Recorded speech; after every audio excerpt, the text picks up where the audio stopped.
Hello friends, आज मैं वापस से हाजिर हूँ आपके लिए एक ऐसी रियल हॉरर स्टोरी लेके जो आपको बहुत ज़्यादा डराने वाली है। ये स्टोरी एंड तक ज़रूर देखना। अगर आपका कोई भी फ्रेंड कैंपिंग करने के लिए जाता है, पहाड़ों पे घूमने के लिए जाता है, वहाँ पे तंबू गाड़ के रुकता है, तो उसके साथ ये कहानी ज़रूर शेयर करना। आप सब ने कभी न कभी सोचा ही होगा कि अगर आप पहाड़ों में कहीं भटक गए या आपका किसी ऐसे छलावे से पाला पड़ गया, ऐसे एंटिटीज से पाला पड़ गया वहाँ पे, तो क्या होगा आपके साथ, आप क्या फील करोगे एंड आपको क्या कैसे कैसे चीज़ें झेलनी पड़ सकती हैं पूरी रात भर या पूरे दिन भर। ऐसा ही हुआ 3 दोस्तों के साथ। उसके बाद से उन्होंने कैंपिंग पे जाने का ही निश्चय किया कि अब वो नहीं जाएंगे। वो अगर जाएंगे भी तो दिन भर दिन जाके लौट आएंगे। तो ये स्टोरी है अथर्व, पार्थ एंड स्वप्निल की। इन्होंने शेयर की है स्टोरी। तीनों ने साथ में मुझे बैठ के स्टोरी बताई थी फ़ोन पे, तो मैं आपके साथ ये स्टोरी शेयर कर रहा हूँ। एंड प्लीज़ मुझे कमेंट करके ज़रूर बताना कि आप लोग को ये स्टोरी कैसी लगी। एंड अगर ये स्टोरी आप रात में सुन रहे हो तो मैं बोलूँगा प्लीज़ किसी के साथ ही सुन, लेट के सुनना है ये story. Okay, so story start करने से पहले मैं बता देता हूँ, मेरा नाम आशुतोष सिंह है। यहाँ पे इस चैनल पे हम रियल हॉरर स्टोरी शेयर करते हैं। अगर आपके पास भी कोई हॉरर स्टोरी है, कोई हॉरर इंसिडेंट है, आप लोगों को सुनाना चाहते हो, तो आप मुझे मेरे जीमेल आईडी पे शेयर कर सकते हो या कमेंट बॉक्स में कमेंट कर सकते हो कि आप शेयर करना चाहते हो। मैं आपको पर्सनली कॉन्टैक्ट कर लूँगा।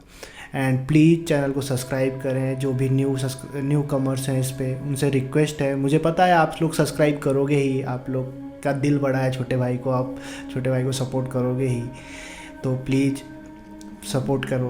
एंड चलते हैं अपनी स्टोरी की तरफ आगे। 3 दोस्त थे, अथर्व, पार्थ एंड स्वप्निल। तीनों को कैंपिंग करने का बहुत शौक था। तीनों ने बचपन से साथ में ही कॉलेज किया, स्कूल किया एंड साथ में ही जॉब लगी, एक ही कंपनी में जॉब लगी। तीनों आईटी सॉफ्टवेयर डेवलपर्स थे एंड तीनों का जॉब जो है वो मुंबई में था। अच्छे खासे दोस्ती के साथ साथ उन्होंने ऑफिस में भी 2 और नए दोस्त बना लिए थे, प्रथमेश एंड मिथिलेश। दोनों दोस्त जो थे उनके दोनों की फैमिली थी, इसलिए मोस्ट ऑफ द टाइम ये तीनों बैचलर थे, तो दोनों फैमिलीज वगैरह में इन्वॉल्व ज़्यादा रहते थे। तो इनके साथ काफ़ी कम पार्टीज वगैरह के लिए निकला करते थे या ट्रिप वगैरह के लिए, बट हाँ मोस्ट ऑफ द टाइम जाया करते थे। प्रथमेश ने एक रील देखी और उसने शेयर की स्वप्निल के साथ। ये रील थी गोवा से पहले एक ऐसे गाँव की जो कि बहुत ही ज़्यादा खूबसूरत था, जिसकी नेचुरल ब्यूटी इतनी ज़्यादा थी कि ये पांचों देख के बहुत ज़्यादा ये हो गया कि इनको जाना ही है ये जगह पे। उस जगह का नाम था अम्बोली। पांचों ने प्लान किया कि वो सैटरडे सुबह 4 बजे मुंबई से गोवा के लिए बाया बाइक ट्रिप के लिए निकल जाएंगे। बारिश का टाइम था, लास्ट ईयर ही बारिश में उन्होंने प्लान किया था। बारिश का टाइम था तो उन्हें पता था वेदर अच्छा ही मिलने वाला है पूरे रास्ते। और मुंबई टू गोवा का जो रास्ता है वो क्या ही खूबसूरत है। अगर आप मुंबई टू गोवा नहीं गए और मुंबई में रहते हो तो मैं बोलूँगा ज़रूर एक ट्रिप करो आप, बाया बाइक और बाया कार। एंड जो भी एक्सपीरियंस रहेगा, अगर आपका मेरे सजेशन पे जा रहे हो तो मुझे कमेंट करके ज़रूर बताना। बारिश के टाइम पे प्लीज़ ज़रूर जाओ, बाया बाइक और बाया कार।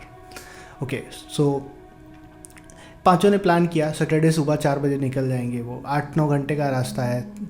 शाम के लगभग पहुंच जाएंगे आजू बाजू में, तो मस्त कैंप वगैरह सेटअप करेंगे एंड आजू बाजू में घूमेंगे, फ़ोटोशूट करेंगे। उसके बाद थोड़ा बहुत इधर उधर टहलेंगे, रात में उधर ही मज़े करेंगे एंड नेक्स्ट डे निकल आएंगे वापस। पाँचों का जो प्लान था परफेक्ट प्लान था। सुबह 5 बजे 3 दोस्त तो इकट्ठा हो गए, जो तीनों खास दोस्त थे, अथर्व, स्वप्निल एंड पार्थ। बट बाकी के जो इनके 2 दोस्त थे वो नहीं आ पाए। उन्होंने बताया कि उन्हें कुछ फैमिली रीजन्स है जिसकी वजह से वो नहीं आ सकते हैं। इनको ये सब करते करते 1-1.5 घंटे निकल गए। वहाँ से निकलते निकलते उनका वेट करते करते 5:30-6 बजे इन्होंने अपनी ट्रिप स्टार्ट की। वेदर काफ़ी अच्छा था, हल्का हल्का बारिश हो रहा था जब वो मुंबई से निकले तो, एंड बादल थे। स्टार्टिंग से ही उन्होंने फ़ोटो शूट करना, मज़े करना, नाश्ता पानी करना, ये सब चालू रखा, क्योंकि लंबा ट्रिप था तो उन्हें पता था कहीं थकान ना हो जाए, बोर ना हो जाए, इसके लिए स्टार्टिंग से उन्होंने वो चीज़ें चालू रखी। और वो बाइक का स्पीड भी मेंटेन रख रहे थे जिससे वो टाइम पे पहुंच जाए। बट उन्हें नहीं पता था कि कौन सी प्रॉब्लम, कौन सी चीज़ें उनका वेट कर रही हैं जो उनका सब कुछ बदल के रख देने वाली हैं, किस जगह पे वो फंसने जा रहे हैं। ट्रिप उन्होंने स्टार्ट किया तब तक तो सब कुछ सही था। जब वो आधे रास्ते पहुंच गए, उन्होंने दोपहर में कुछ खाना पीना खाया एंड उसके बाद जब ट्रिप स्टार्ट की तो उन्हें अलग ही लेवल की बारिश का सामना करना पड़ा। वो शायद बहुत ज़्यादा पहाड़ी एरिया भी था जहाँ पे बहुत ज़्यादा पहाड़ एंड सुनसान रास्ता था, टर्न वगैरह बहुत ज़्यादा थे, घाट था, तो उनको बहुत संभाल के चलाना पड़ रहा था, इसलिए उनको टाइम ज़्यादा लग रहा था क्योंकि बारिश का जो रफ्तार था उससे उन्हें देखने में आगे प्रॉब्लम हो रही थी एंड टर्न्स थे पहाड़ पे जिसकी वजह से संभल के चलना पड़ रहा था। थोड़ी दूर जाने के बाद उन्हें कुछ ज़्यादा ही बारिश मिलने लग गई तो उन्होंने रुकने का थोड़ा टाइम डिसाइड किया कि बारिश को थोड़ा स्लो होने देते हैं। ऐसा करते करते उनका थोड़ा और टाइम निकल गया और शाम थोड़ा थोड़ा होने लग गई। फिर उन्होंने बाइक खींचा और तब तक काफ़ी ज़्यादा शाम हो चुकी थी। उन्होंने डिसाइड किया कि अभी मार्केट्स, गांव की जो मार्केट्स है वो बंद हो जाएंगी क्योंकि वो ऑलरेडी सिटी से बहुत बाहर हैं, तो यहीं पे वो जो भी चाहिए उनको वो ले लेंगे। क्योंकि वो अम्बोली में भी कोई उन्होंने जगह देखी थी जो कि अम्बोली से बहुत पहले कोई तो जंगल था, वहाँ पे उन्होंने देखा था, वहाँ पे वो कैंपिंग करने वाले थे। तो उन्होंने डिसाइड किया कि उन्हें खाने के लिए चिकन, राइस एंड चिप्स वगैरह स्नैक्स में एंड कुछ वैसे सामान, नमकीन वगैरह एंड बियर्स एंड कुछ बॉटल ऑफ विस्की लेना है। उन्होंने वो सब चीज़ मार्केट से ले ली और घर उन्होंने बता दिया कि वो पहुंचने वाले हैं, आधे एक घंटे का रास्ता, 2 घंटे का और बचा है, इसके बाद वो पहुंच जाएंगे। बट हल्की हल्की शाम हो चुकी थी। तीनों ने अपने घर पे कॉल किया एंड बता दिया। उसके बाद जब तीनों निकलने लगे तो उन्होंने देखा कि उनके मोबाइल में नेटवर्क ही नहीं थे। थोड़ी दूर जाने के बाद उन्होंने सोचा कि हो सकता है अब नेटवर्क आ जाए। वो बार बार ट्राई कर रहे थे बट उनको नेटवर्क नहीं आ रहा था एंड उनका जो मैप चल रहा था वो मैप चलना बंद हो चुका था। जिस लोकेशन के भरोसे निकले थे वो लोकेशन अब उन्हें पता ही नहीं चल पा रही थी। फिर क्या था, उन्होंने डिसाइड किया कि हम पुराना तरीका अपनाएंगे। हम लोगों से पूछेंगे जो भी मिलेगा उससे कि यहाँ तक कैसे पहुँचा जाए, अम्बोली के पहले का जो टर्न है वो कैसे लिया जाए। वो जो जगह थी, उनको जगह तो पता थी बट उन्हें ये भी पता था कि वो अम्बोली से कितना पहले है। तो उन्होंने डिसाइड किया कि वो किसी भी आदमी से पूछेंगे एंड वो जगह निकल जाएंगे। बट उन्हें कन्फ्यूजन ये था कि अंधेरा हो चुका है एंड बारिश भी है, तो रास्ता कहाँ वो जा रहे हैं, सही रास्ते पे हैं गलत रास्ते पे पता नहीं चल रहा था। थोड़ी दूर निकलने के बाद उन्हें एक इंसान दिखाई दिया जो कि बारिश की वजह से अपने सर पे ऐसा बोरी रख के सीधे चले जा रहा था। उन्हें तो वो इंसान लगा बट वो कौन था आप ये स्टोरी में समझोगे। वो उसके पास गए, उन्होंने पूछा कि पार्थ ने पूछा कि क्या वो सही रास्ते पे हैं, क्या वो जिस रास्ते पे जा रहे हैं ये बराबर है, ये अम्बोली की साइड उन्हें निकालेगा।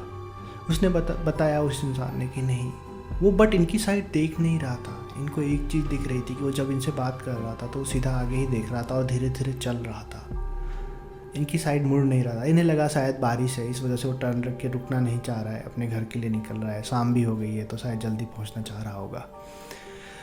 इन्होंने पूछा सही रास्ते पे, तो उसने बोला नहीं, आप शायद थोड़ा आगे आ गए हो, 5-10 किलोमीटर आगे आ गए हो, कोई बात नहीं, यहाँ से पीछे थोड़ा जाओगे आप 500 मीटर, एक टर्न मिलेगा, जंगल के बीच से होके जाएगा, आप जल्दी ही वो वापस से रोड पे पहुंच जाओगे। 1-2 किलोमीटर 3 किलोमीटर का ही रास्ता है जंगल के बीच से, आप वहाँ से शॉर्टकट मार के कनेक्ट कर सकते हो, नहीं तो ऐसे आपको बहुत घूम के जाना पड़ेगा। इन्होंने आपस में डिस्कशन, उसने थैंक यू बोला एंड इन्होंने आपस में डिस्कशन चालू किया कि 10 किलोमीटर घूम के जाने का मतलब नहीं है, जंगल से शॉर्टकट है, थोड़ा रास्ता ही ख़राब होएगा और क्या, निकल जाते हैं इधर से ही।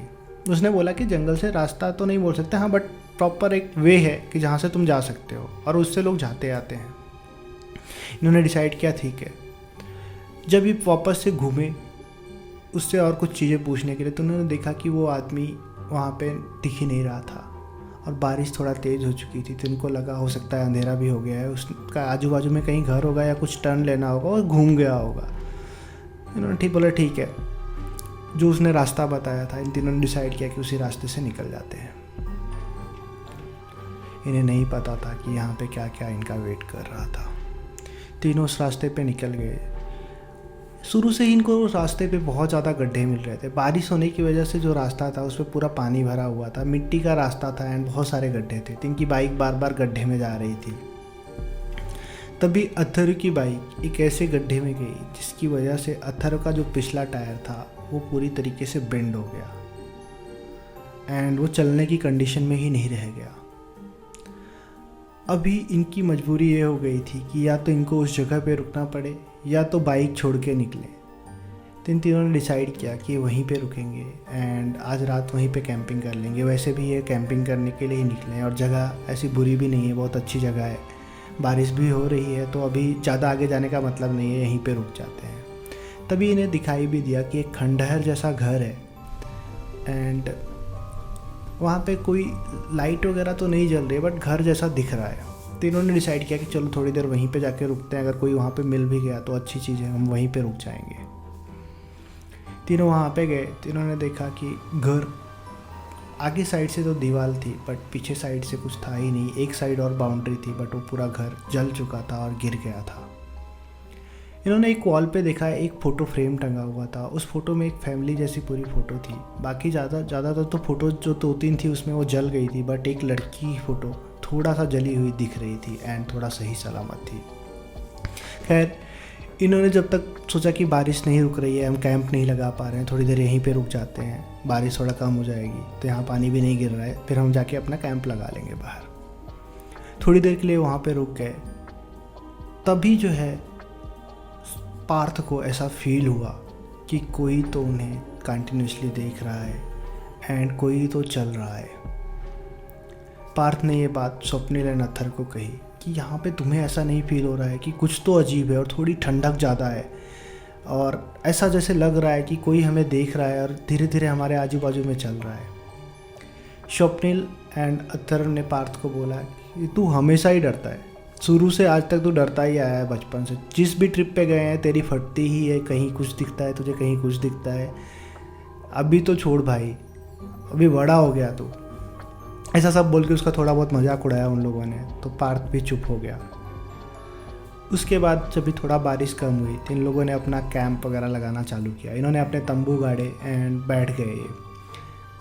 तभी अथर बोलता है कि ठीक है यार, अभी थोड़ा सा बियर पीते हैं, थोड़ा पार्टी करते हैं, म्यूजिक लगाते हैं अपना एंड उसके बाद खाना वीना बनाते हैं। ये सब करते करते इनको काफ़ी लेट हो चुका था। इन्होंने थोड़ा बहुत देर तक बियर वियर पिया, गाना वीना चलाया एंड डांस वांस किया। तो अभी स्वप्निल बोलता है कि ठीक है अभी खाना बनाना चालू करते हैं, काफ़ी बियर भी हो चुकी है एंड 1-1.5 घंटे हमको ऐसे टाइम पास करते निकल गए, अभी लेट भी हो रहा है। तो उसने बोला ठीक है। स्वप्निल खाना काफ़ी अच्छा बनाता था, तो स्वप्निल को ही खाना बनाना था। इन्होंने जो चिकन लिया था उसको धुलना था। तो स्वप्निल ने पार्थ को बोला कि पार्थ एक काम कर, तो चिकन धुल ला आजू से ही। तो इनको ऐसा थोड़ा टाइम पहले ही दिख गया था कि वहाँ पे ही एक पॉन्ड टाइप का, तालाब टाइप का था जो कि पहाड़ का पानी आने की वजह से इकट्ठा हो गया था वहाँ पे। तो इन्होंने बोला कि वहाँ पे पानी साफ है, वहाँ से धुल ला। बारिश के टाइम पे देखोगे तो आप काफ़ी बड़ी बड़ी झाड़ियाँ हो जाती हैं। तो इन्होंने जहाँ पे कैंप गाड़ा लगाया था अपना, वहाँ पे घासें नहीं थी क्योंकि वो घर के जस्ट बाजू का एरिया था, तो सीमेंटेड एरिया था। तो वहाँ पे इन्होंने अपना कैंप लगा लिया था और वहाँ पे बारिश का भी पानी नहीं रुक रहा था, तो इस वजह से कैंप लगाना ईजी हो गया था इनके लिए। उन्होंने वहाँ पे कैंप लगा लिया अपना। पार्थ जब भी चिकन धुलने के लिए जा रहा था तो उसे ऐसा फील हुआ कि जैसे कोई उसका पीछा कर रहा है या उसके साथ साथ चल रहा है कभी कभी। बट इन लोगों ने ऑलरेडी उसका इतना मजाक उड़ाया था, स्वप्निल एंड अथर ने पार्थ का, कि पार्थ बोला ठीक है यार, हो सकता है मुझे अभी दारू भी पी ली है, मैंने बियर भी पी लिया, तो मुझे चढ़ गई होगी, मे बी वही रीज़न होगा। इन सब के पास कैंप लाइट, हेड लाइट सब कुछ थी जो कि सर पे लगाई थी इन्होंने। तो पार्थ वही हेडलाइट लगा के गया था चिकन को धुलने के लिए। जब वो वहाँ पे धुल रहा था तभी उसे ऐसा लगा कि उसने पानी में किसी की परछाई देखी। उस डर गया एकदम से, उसके रोए खड़े हो गए। अचानक से उसका दिल बहुत तेज़ धड़कने लगा। उसने पीछे मुड़ के देखा तो पीछे तो कोई नहीं था। देन डरा हुआ तो बहुत था वो, बट वो उन लोगों को बताना नहीं चाहता था और अपना डर दिखाना नहीं चाहता था। तो उसने फटाफट चिकन धुलने का ट्राई किया।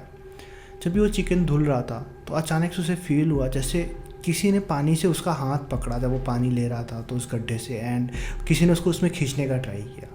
बहुत ज़्यादा डर गया। उसके हाथ से वो चिकन उधर ही गिर गया और चिल्लाते हुए भागते हुए उधर से आया कि अरे अथर, अरे स्वप्निल, तुम लोग मेरा मजाक उड़ा रहे हो, बट वहाँ पे कुछ तो है, कोई तो है जिसने मेरा हाथ पकड़ा और मुझे खींचा, और ऐसा मेरे पीछे भी खड़ा था और मेरे साथ साथ भी चल रहा था। मुझे फील हुआ ये चीज़ और मेरे हाथ से चिकन गिर गया। तभी अथर एंड स्वप्निल उसे बहुत ध्यान से देख रहे थे और अचानक से उस पर हंसने लग गए। बोलते हैं कि तुझे पता है चिकन तूने कब का मुझे धुल के दे दिया है, अभी से आधा घंटा पहले अप्रॉक्स तूने मुझे धुल के दिया, और तब से तू इधर ही बैठा था, फिर इधर उधर घूम रहा है, तब से तुझे चढ़ गई बियर, तुझे बियर चढ़ गई, तू विस्की मत पीना। दोनों हंसने लग गए इसके ऊपर। इसे समझ में नहीं आया कि हुआ क्या, क्योंकि इसने अभी अभी तो ये चिकन धुलने गया था और ये दोनों बोल रहे हैं कि इसने चिकन धुल के ऑलरेडी दे दिया है, चिकन बन भी रहा है। उसे कुछ समझ में नहीं आया क्या हुआ, ऐसा क्या, मतलब वो तो गया था बट हो क्या रहा है, किस तरह का छलावा इनके साथ हो रहा है, ये इनको समझ में नहीं आया। पार्थ सोचते हुए बैठ गया। इन लोगों ने बोला ज़्यादा सोच मत, अथर्व स्वप्निल ने, ज़्यादा सोच मत, तुझे चढ़ गई है, तू आराम कर। तभी अथर्व बोलता है कि यार मेरे को वॉशरूम और फ्रेश होने जाना है, तो मैं इधर बाजू में ही झाड़ी में जाके आता हूँ, तुम तो। स्वप्निल बोलता है हाँ हाँ चल जाओ, आराम से जाओ, तब तक मेरा खाना भी रेडी हो जाएगा, मैं बना ही रहा हूँ, सब कुछ हो ही गया है, तब तक तुम फ्रेश होके आ जाओ, फिर साथ में खाते हैं, एक आध तक थोड़ा बहुत ड्रिंक मारेंगे एंड साथ में खाएंगे। उसने बोला ठीक है। फिर स्वप्निल ने पार्थ को बोला कि मेरे लिए 2 शॉट बना दे विस्की के, मैं वो पीऊँगा खाना चिकन बनाते बनाते। पार्थ ने उसके लिए 2 शॉट्स बनाए स्वप्निल के लिए, एंड अथर्व वॉशरूम के लिए गया। जब भी अथर्व गया था वहाँ पे, तभी अथर्व को भी सेम चीज़ फील हुआ कि जैसे उसके साथ कोई चल रहा है, बट अथर्व ऑलरेडी इतना मजाक उड़ा चुका था पार्थ का कि वो उस चीज़ को अवॉइड कर रहा था, एंड अपने ईगो में उसने उस चीज़ को इग्नोर किया। जब वो अपनी जिप खोल रहा था वॉशरूम करने के लिए एंड पैंट उतारने के लिए, फ्रेश होने के लिए, तभी उसे ऐसा रियलाइज़ हुआ कि उसके सामने ही वही लड़की खड़ी है जिसका उसने वहाँ पे उस खंडहर में फ़ोटो देखा था। उसके पूरे रोएटे खड़े हो गए, उसका दिल का धड़कन एकदम से बढ़ गया, मुंह से आवाज़ निकलना बंद हो गया। उसने अपने पैंट में ही वॉशरूम कर दिया, बाथरूम कर दिया, एंड उसको रोना आने लग गया। उसको वो लड़की सामने ही दिख रही थी। इससे पहले कि अथर्व कुछ बोलता, उस लड़की ने बोला भाग जाओ यहाँ से वरना मारे जाओगे, जितनी जल्दी हो सकता है भाग जाओ यहाँ से। अथर्व उधर से भागता हुआ आया एंड आके स्वप्निल के पास बोला, स्वप्निल पार्थ सही बोल रहा था, मैंने भी उस लड़की को देखा, वो यहीं पे है और वो हम सबको मार डालेगी, यहाँ से भाग चलते हैं। स्वप्निल इन सब में सबसे बड़ा था और आज तक उसने इन लोग को छोटे भाइयों की तरह ही ट्रीट किया था। स्वप्निल ने बोला, देखो पहली बात तो ये है कि हम कहीं जा नहीं सकते, हमारी बाइक ख़राब हो गई है, और दूसरी बात ये है कि तुम दोनों को चढ़ गई है, ऐसा कुछ भी नहीं होता। आज तक हमने कितनी ट्रिप की है, कितनी जगह पे हम रुके हैं, बट ऐसा आज तक कभी नहीं हुआ है, तो ऐसा कुछ भी नहीं होता है। तुम दोनों चुपचाप यहीं पे बैठो, मैं देख के आता हूँ क्या है, एंड कोई भी मेरी विस्की को हाथ नहीं लगाएगा। अब तुम दोनों दारू नहीं पियोगे, मैं सिर्फ अकेले ही पीऊँगा, तुम दोनों को बहुत चढ़ रही है, और देखो तुमने पैंट में ही सूसू कर लिया। वापस से वो हंसने लग गया इसके ऊपर। एंड स्वप्निल गया वहाँ पे, देख के आया, बोला वहाँ पे कुछ भी नहीं है, मैंने दोनों जगह पे चेक किया, कुछ भी नहीं है, तुम दोनों फुक्कट में डर रहे हो, चलो खाना खाते हैं, फ्रेश कपड़े चेंज कर लो तुम अथर्व, एंड चलो बैठ खाना खाते हैं। खाना निकाला इन्होंने, खाना खाना चालू किया। खाना खा रहे थे तभी पार्थ का नज़र स्वप्निल पे पड़ा। स्वप्निल कंटिन्यूसली अथर्व की तरफ देखे जा रहा है और स्वप्निल कांप रहा है बुरी तरीके। स्वप्निल की आंखें रेड हो गई हैं, एकदम बाहर जैसे निकल रही हैं, और जैसे बहुत ज़्यादा डर गया है, वो किसी को देख लिया है, उसने ऐसा कुछ देख लिया जिससे वो बहुत ज़्यादा डरा हुआ है। जब भी पार्थ ने भी अथर्व की तरफ देखा तो पार्थ का भी सेम कंडीशन था, और पार्थ ने चिल्ला के अथर्व को बोला कि अथर्व भाग। अथर्व को समझा ही नहीं क्या हुआ। अथर्व इन दोनों की तरफ देख रहा है कि हुआ क्या आखिर में। स्वप्निल तो कुछ बोल ही नहीं पा रहा था। जब भी अथर्व उधर से उठ के आया तो अथर्व ने देखा कि वो लड़की उधर ही उसके बाजू में बैठी थी एंड उसकी ही प्लेट में से चावल उठा रही थी, चिकन उठा रही थी। अभी इन तीनों की हालत बहुत ज़्यादा ख़राब हो चुकी थी। तीनों के एकदम से इतने ज़्यादा डर गए थे ये कि इन्हें कुछ समझ में ही नहीं आ रहा था। इन्होंने कुछ भी सोचा नहीं, इन्होंने सीधा उधर से भागा। ये बेतहाशा भागते रहे, इनको कुछ समझ में नहीं आता। इनको लग रहा था कि सब कुछ छोड़ो, जान बचाओ, पहले यहाँ से भागो। इन्होंने भागना चालू किया। इन्होंने देखा भी नहीं किस साइड भाग रहे हैं। एक 15-20 मिनट भागते रहे। तभी इन्हें ऐसा लगा कि ये वापस उसी जगह पे आ गए, ये वही खंडहर के पास घूम के आ जा रहे हैं। इन्होंने सोचा ठीक है, इस बार हम अलग साइड से भागेंगे। फिर से इन्होंने भागना चालू किया, बट ये फिर से घूम के वहीं पे आ गए। हर बार ये ट्राई करते रहे, बट ये घूम फिर के वहीं पे आ जा रहे थे। इन्हें कुछ भी समझ में नहीं आ रहा था कि आखिर में हो क्या रहा है। ये यहाँ से निकल क्यों नहीं पा रहे हैं, ये वापस से भागने का ट्राई कर रहे हैं तो वापस बाहर क्यों नहीं जा पा रहे हैं। आखिर में ऐसा हो कैसे रहा है। तीनों बहुत ज़्यादा कंफ्यूज हो गए और इन्हें बार बार वो आवाज़ें सुनाई दे रही थी। वो लड़की जैसे हंस रही है, इनके बाजू में ही वो भी भाग रही है, इनके साथ चल रही है, इनको छू के जा रही है। इससे तीनों बहुत ज़्यादा डरे हुए थे।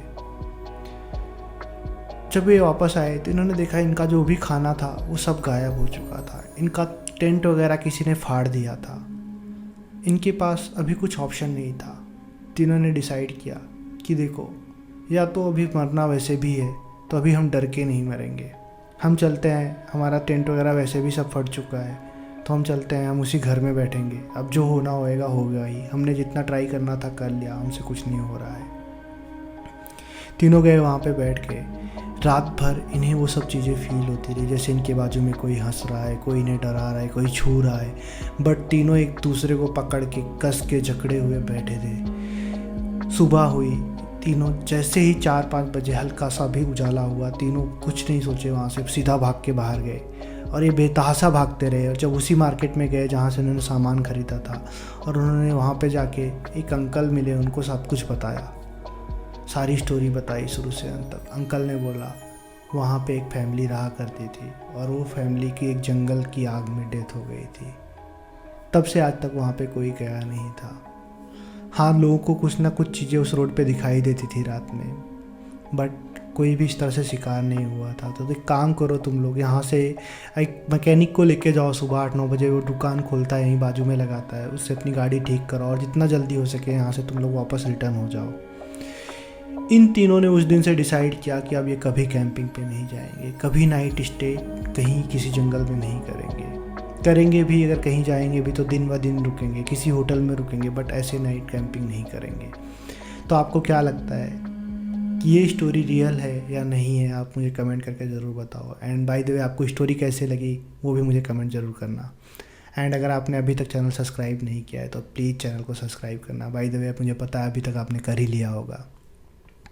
Thank you so much for hearing this story and मिलते हैं नेक्स्ट स्टोरी में आपकी।